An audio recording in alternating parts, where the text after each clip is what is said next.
सुप्रभात सभी को। मैं पूनम शर्मा एक बार फिर से आपका स्वागत करती हूँ अपनी ऑनलाइन क्लासेस में। आज हम आपको पढ़ाएंगे संज्ञा। संज्ञा क्या होती है, संज्ञा से क्या तात्पर्य है या संज्ञा किसे कहते हैं, संज्ञा से आप क्या समझते हैं, संज्ञा कितने प्रकार की होती है, इन सभी प्रश्नों के उत्तर हम आज इस पाठ के द्वारा जानेंगे। तो चलिए पहले पढ़ते हैं और समझते हैं कि संज्ञा क्या होती है या संज्ञा किसे कहते हैं। संज्ञा। महेश कल मुंबई जाएगा। इस भवन की ऊंचाई कितनी है।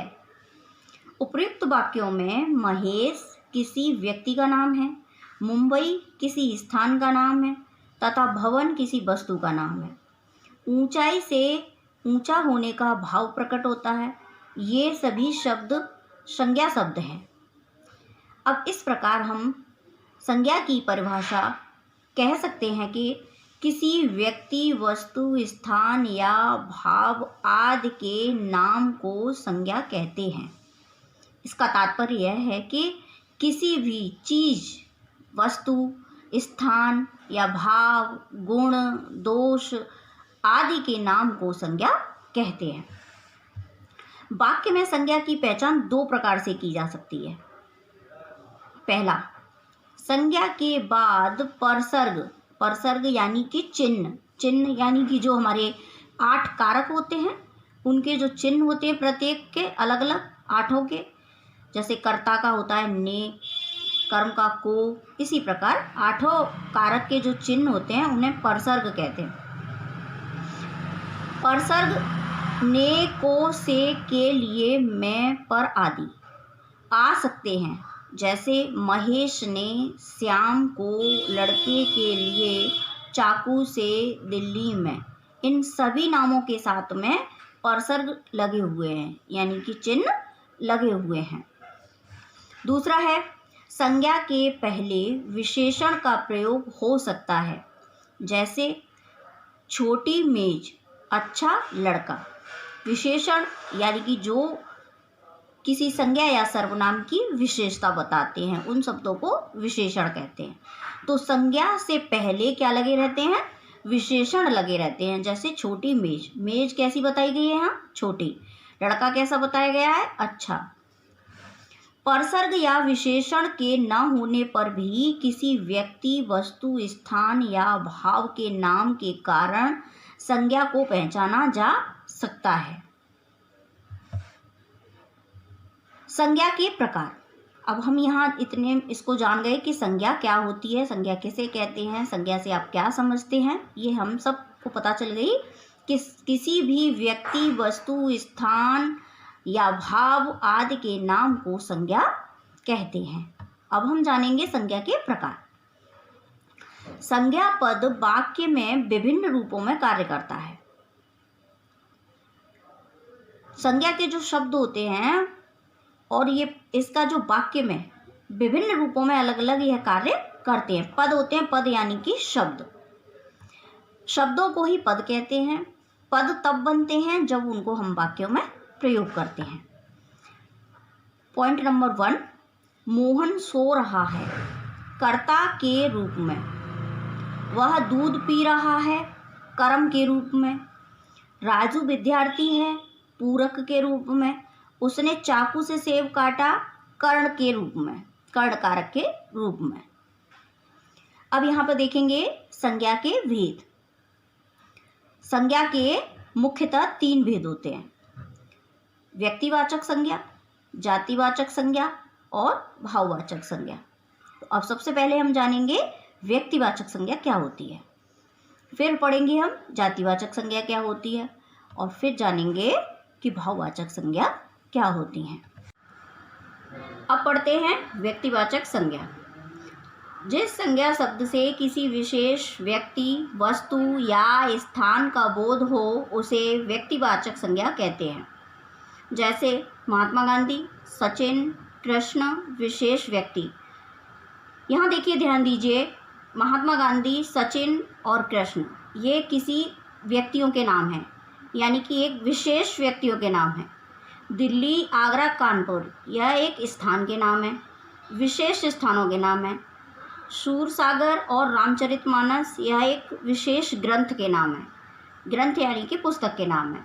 तो इस प्रकार हम कह सकते हैं कि किसी विशेष व्यक्ति, विशेष वस्तु, विशेष स्थान के नाम को व्यक्तिवाचक संज्ञा कहते हैं। फिर आती है आपकी जातिवाचक संज्ञा। जातिवाचक संज्ञा क्या होती है या किसे कहते हैं? जिन संज्ञा शब्दों से किसी व्यक्ति, प्राणी, वस्तु, स्थान आदि की पूरी जाति का बोध हो, उन्हें जातिवाचक संज्ञा कहते हैं। जैसे लड़का, मनुष्य, गांव, शहर, पुस्तक, पशु, भवन आदि। यहाँ ध्यान देने वाली बात है कि यहाँ पर एक पूरी जाति का बोध होता है। जैसे मान लीजिए गांव।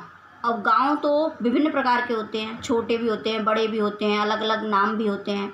उसी तरह से पुस्तक, अब पुस्तक हिंदी की भी होती है, इंग्लिश की भी होती है, मैथ की भी होती है। तो ये एक जाति का बोध करा रहे हैं, तो इसीलिए इन्हें जातिवाचक संज्ञा कहते हैं। फिर आती है आपकी भाववाचक संज्ञा। जिन संज्ञा शब्दों से किसी भाव, गुण, अवस्था आदि का बोध होता है, उन्हें भाववाचक संज्ञा कहते हैं। जैसे सत्य, न्याय, प्रेम, दया, क्रोध, ऊंचाई, अच्छाई, सुंदरता, बुढ़ापा आदि। यहाँ पर क्या है, आपको भाव यानी कि भावनाओं का बोध हो रहा है, इसीलिए इन्हें भाववाचक संज्ञा कहते हैं।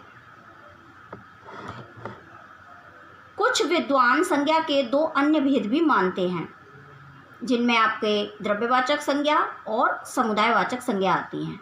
द्रव्यवाचक यानी कि तरल चीज़ें जो बह सकती हैं। किसी पदार्थ या सामग्री या द्रव्य का बोध कराने वाले शब्दों को द्रव्यवाचक संज्ञा कहते हैं। जैसे सोना, चांदी, लकड़ी, तेल, अन्न आदि। फिर आता है आपका समुदायवाचक संज्ञा। समुदाय या समूहवाचक संज्ञा, इसे समूहवाचक संज्ञा भी कहते हैं। जो संज्ञा शब्द किसी समुदाय या समूह का बोध कराता है, उसे समुदायवाचक संज्ञा कहते हैं। जैसे सेना, पुलिस, सभा आदि। वैसे ये दोनों भेद जातिवाचक संज्ञा के अंतर्गत ही आते हैं। समुदायवाचक यानी कि समूह, समूह यानी कि झुंड, ग्रुप। यहाँ पर सेना और पुलिस, सभा इत्यादि एक ग्रुप का बोध करा रहे हैं, इसीलिए यह समुदायवाचक संज्ञा है। व्यक्तिवाचक संज्ञा और जातिवाचक संज्ञा के रूप में प्रयोग। जब व्यक्तिवाचक संज्ञा का जातिवाचक संज्ञा के रूप में प्रयोग कैसे किया जाता है? व्यक्तिवाचक संज्ञा अनेक बार जातिवाचक संज्ञा के रूप में प्रयोग होती है। देश को जय चंदों से बचाइए। आजकल हरिश्चंद्र भला कहाँ मिलेंगे। यहाँ पर हरिश्चंद्र एक विशेष व्यक्ति का नाम है, लेकिन यहाँ पर उसे जातिवाचक की तरह प्रयोग किया गया है। देश को नटवर लालों ने ही ठगा है। तो यहाँ पर तीनों वाक्यों में जो आपके काले काले गहरे अक्षर दिखाई दे रहे हैं, इनको एक जातिवाचक के रूप में प्रयोग किया है। फिर आते हैं आपके भाववाचक संज्ञाओं की रचनाएं। कैसे बनती हैं भाववाचक संज्ञाएं? हम जातिवाचक से, विशेषणों से, संज्ञा से, सर्वनाम से कैसे बनाते हैं? कुछ शब्द मूल रूप से भाववाचक संज्ञा होते हैं, जैसे मृत्यु, जीवन आदि। किंतु कुछ शब्दों में प्रत्यय जोड़कर भाववाचक संज्ञाएं बनाई जाती हैं। प्रत्यय यानी कि जो मूल शब्द के पीछे लगते हैं, उन्हें प्रत्यय कहते हैं। इन्हें व्युत्पन्न भाववाचक संज्ञाएं कहते हैं। ये भाववाचक संज्ञाएं इनसे बनाई जाती हैं: जातिवाचक संज्ञा से, विशेषण से, अव्यय से, सर्वनाम से और क्रिया से।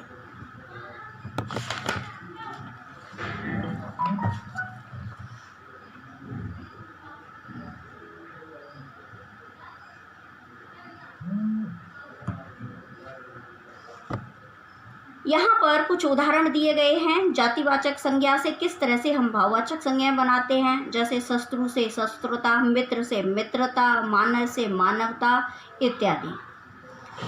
फिर आगे सर्वनाम से, यहाँ सर्वनाम से भाववाचक संज्ञाएं हम किस प्रकार बनाते हैं, उनके कुछ उदाहरण दिए गए हैं।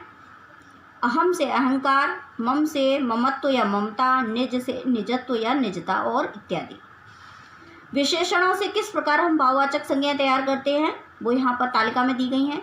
मीठा से मिठास, मधुर से माधुर्य, कायर से कायरता इत्यादि। क्रियाओं से किस प्रकार भाववाचक संज्ञाएं तैयार की जाती हैं।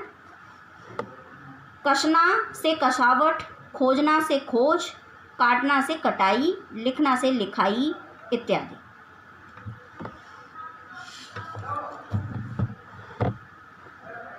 अव्यय शब्दों से भाववाचक संज्ञाएं किस प्रकार बनती हैं, जैसे मना, मना से मनाही, समीप से समीपता, दूर से दूरी, निकट से निकटता इत्यादि।